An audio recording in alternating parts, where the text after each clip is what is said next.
বাস্তুমতে ঘরে সব সমস্যা দূর করতে কর্পূর কিভাবে ব্যবহার করবেন জেনে নিন।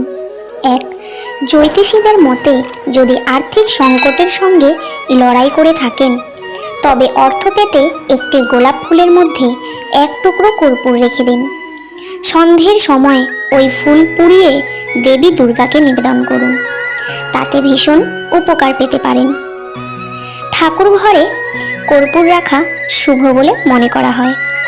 পুজোর ঘরে কর্পূর রাখলে শক্তি সঞ্চারিত হয়, ঘরের পরিবেশ পরিষ্কার পরিচ্ছন্ন হয়, নেতিবাচক শক্তি দূরে চলে যায়, তাতে বাড়ির সদস্যদের মানসিক প্রশান্তি আসে।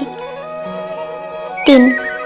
যদি আপনার বাড়িতে আশীর্বাদ থাকতে চান তাহলে রাতে ঘুমানোর আগে একটি রূপার পাত্রে 4-5টি লবঙ্গ এবং 1-2টি কর্পূর জ্বালিয়ে দিন।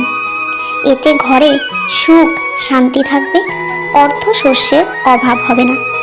কর্পূরের এই প্রতিকারটি কয়েকদিন চেষ্টা করুন। 4. যদি আপনি প্রতিদিন সকালে স্নান করে পুজো করেন তবে অবশ্যই একটি কর্পূর জ্বালানো উচিত। ঘরের পরিবেশ বিশুদ্ধ করার পাশাপাশি অনেক সমস্যা থেকেও মুক্তি পাওয়া যায়।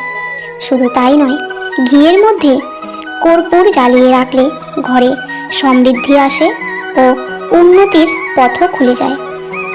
5. এছাড়াও আপনি যদি প্রতিদিন সকালে বাড়ির মূল প্রবেশদ্বারে কর্পূর পোড়ান তবে বাড়ির ভিতরে ইতিবাচক শক্তি প্রবেশ করে।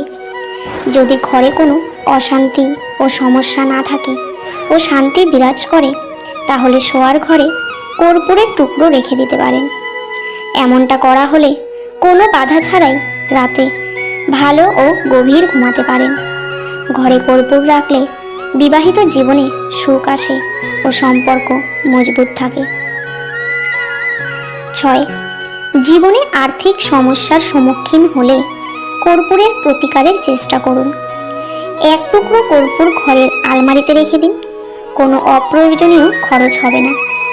তাতে এছাড়াও পার্স বা পকেটে কর্পূর রাখতে পারেন, তাতেও লাভ হবে। অর্থনৈতিক অবস্থার উন্নতি হতে শুরু করবে, অর্থের আগমনের পথও খুলতে পারে। বন্ধুরা, ভিডিওটি আপনাদের কেমন লাগলো কমেন্টে জানাতে ভুলবেন না।